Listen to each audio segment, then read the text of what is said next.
The sun set on the Olympic Games in Paris on Sunday. The closing ceremony included performances by Billie Eilish, Red Hot Chili Peppers, and Snoop Dogg, all music icons from California, in a nod to the next Summer Games host city of Los Angeles. Hollywood was also represented, with Tom Cruise performing a stunt worthy of Mission Impossible. LA Mayor Karen Bass became the first black woman mayor to receive the Olympic flag. She acknowledged Paris had set the bar high, but expressed confidence that her city would prove itself a worthy successor. Thousands of Olympic fans celebrated outside the Stade de France before the 2.5-hour show. It also featured an insect-like golden voyager who passed through a dystopian future where the Olympics have vanished and must be rediscovered. The finale concludes 2 weeks of sporting drama that saw the United States and China duke it out for the top spot in the medal table, right down to the last event. The American women's basketball team on Sunday handed France a gut-wrenching 1-point defeat to earn a 40th gold medal, tying China's total. But the United States finished with the highest medal count overall, topping China by more than 30 silver and bronze medals.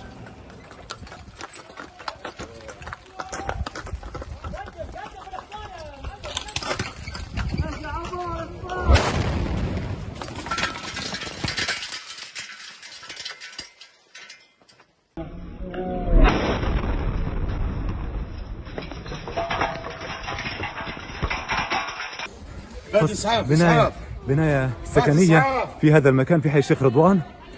في حي الشيخ رضوان. This video appears to show damage caused by debris from a Ukrainian missile that officials in the Russian city of Kursk say injured at least 13 people early on Sunday. That's after President Volodymyr Zelensky acknowledged for the first time that Ukrainian forces were fighting in the surprise cross-border offensive. In his nightly video address on Saturday, Zelensky said he had discussed with Ukraine's top commander the actions to, quote, push the war into the aggressor's territory. Ukraine is proving that it can indeed restore justice and ensure the necessary pressure on the aggressor. Sunday marked the 6th day of intense battles amid Kyiv's largest incursion into Russian territory since the start of the war. Russian President Vladimir Putin cast the Ukrainian attack as a major provocation. Russia imposed a sweeping security regime in 3 border regions on Saturday, while its ally Belarus sent more troops to its border with Ukraine. In the city of Kursk, footage showed a damaged 9-story apartment building on fire. It was not clear whether there was further damage from the destroyed Ukrainian missile. Reuters was able to confirm the location of the video, but could not independently verify the date it was filmed. Meanwhile, Russia's defense ministry said on Sunday it had destroyed 14 Ukrainian drones and 4 tactical ballistic missiles overnight over the Kursk region. Additionally, 18 drones were said to have been destroyed over other Russian regions that Ukraine frequently attacks. Tens of thousands have been forced to flee areas of Gaza's Khan Yunis after Israeli authorities expanded evacuation orders overnight. The Israeli military said it was attacking militants from the Hamas group, who were using the areas to stage attacks and fire rockets. An announcement on X and sent to residents' phones said they should evacuate immediately for your own safety to a newly created humanitarian zone. But Palestinian and UN officials say there are no safe areas in the enclave. It's a view echoed by Ayman Makdad as she fled on Sunday.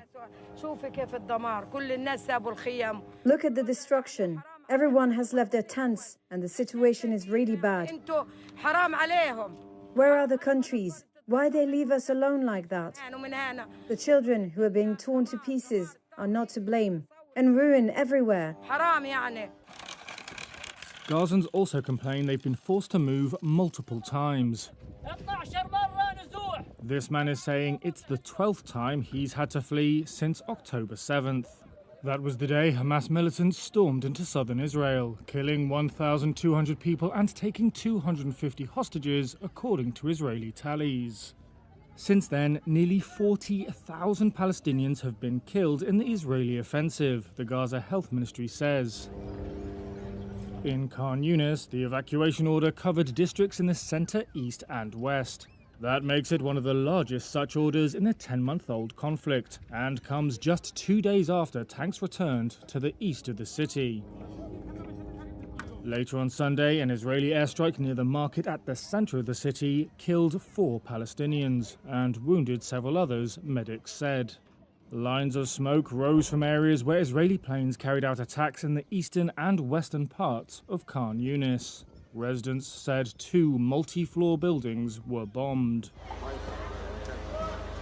The evacuation order also follows the killing of at least 90 people, according to Gaza's Civil Defense Service, in an Israeli airstrike on a school where displaced Palestinians were sheltering. That incident on Saturday prompted international outcry. The Israeli military said it had struck a Hamas and Islamic Jihad command post, killing 19. The 2 groups rejected that claim, which they said was being used as a pretext.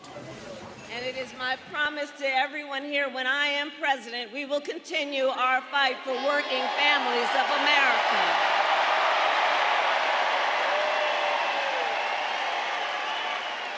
Including to raise the minimum wage and eliminate taxes on tips for service and hospitality workers. We fight for a future where we build a broad-based economy where every American has an opportunity to own a home, to start a business, and to build wealth.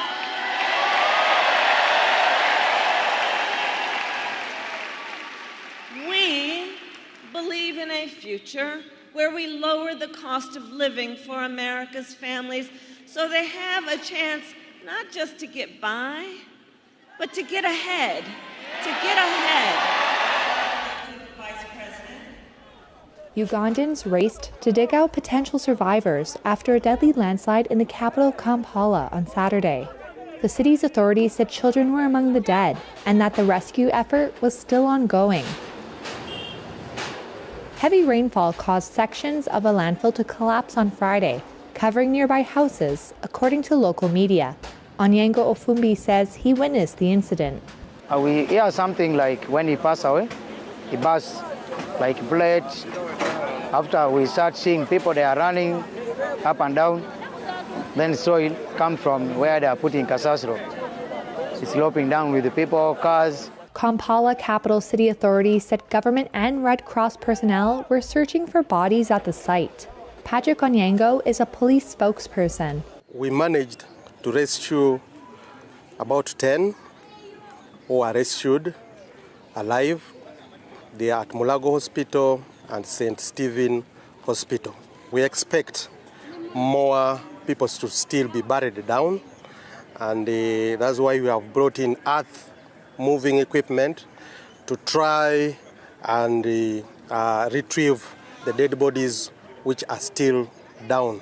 The landfill has served as Kampala's sole garbage dump for decades and had turned into a big hill. Residents have long complained of hazardous waste from the site, polluting the environment and posing a danger to people. If you can't do a press conference, you cannot be president, okay? That's it. She doesn't do it. Remember when I used to always walk up to the press under the helicopter or under the wing of the plane and talk to them? I loved it because if I didn't like their question, I could say, I can't hear the helicopters. So now she walks up, she'll take like a half a question, and she'll leave. Joe is bad. Joe couldn't hear. He couldn't do anything. As Minnesota's Governor Tim Walz led rioters and looters burn down Minneapolis, he signed a bill to give illegal aliens free health care. He abolished Columbus Day. He ordered tampons to be put into boys' bathrooms.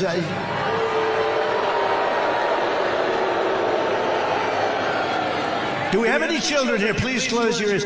He ordered tampons in boys' bathrooms. Paris Olympics showcased the world's top athletes. Many are supported by a surprising cast of celebrity partners. From glamorous couples to high-profile romances, discover which famous faces have found love with Olympians and who's cheering them on from the sidelines. Shaun White and Nina Dobrev. Snowboarder Shaun White and actress Nina Dobrev, linked since 2020, met in 2019 at an event. Shaun only realized Nina's fame when a restaurant staffer asked her for a photo. Naomi Osaka and Cordae. Tennis star Naomi Osaka and rapper Cordae have been together since 2019. After withdrawing from the Australian Open, Naomi announced her pregnancy and the couple welcomed their baby girl in mid-2023. Simone Biles and Jonathan Owens. Simone Biles, the most decorated gymnast ever, met her husband Jonathan Owens in 2020. They got engaged in February 2022 and married in April 2023. Owens, a Missouri Western alum, plays safety for the Chicago Bears. Andy Roddick and Brooklyn Decker. Tennis legend Annie Roddick and supermodel Brooklyn Decker, married since 2009, have been together for over 15 years. Roddick competed in the 2004 and 2012 Olympics, while Decker acts, including a role on Grace and Frankie. They have 2 children. Valerie Bure and Candace Cameron Bure. Russian ice hockey player Valerie Bure, a 2-time Olympic medalist, and Full House star Candace Cameron Bure have been together 4 years. They met at a charity hockey game, and Candace was drawn to Valerie, leading to their marriage. Anna Kournikova and Enrique Iglesias. Anna Kournikova and Enrique Iglesias, together since the early 2000s after meeting on his Escape video set, have 3 children and credit their shared backgrounds for their strong bond. Tom Daly and Dustin Lance Black. Olympic diver Tom Daly and screenwriter Dustin Lance Black are a couple. Tom, who has medaled in every Olympics since 2008, won silver in men's synchronized 10-meter diving at the 2024 Paris Games. Yuta Learman and Jake Paul. Dutch speed skater Yuta, a silver medalist at the 2022 Beijing Olympics, and influencer Jake Paul met on Instagram in 2023. They are frequently seen together, with Jake supporting Yuta in Paris. Dwayne Wade and Gabrielle Union. NBA star Dwayne Wade, who won a bronze medal in 2004 and gold in 2008, met actress Gabrielle Union at a Super Bowl party in 2007, and they married in 2014. Emma McKeon and Cody Simpson. Australian swimmer Emma McKeon, the most decorated Olympian from her country with 14 medals, retired at 30. She's been dating pop star Cody Simpson since 2022.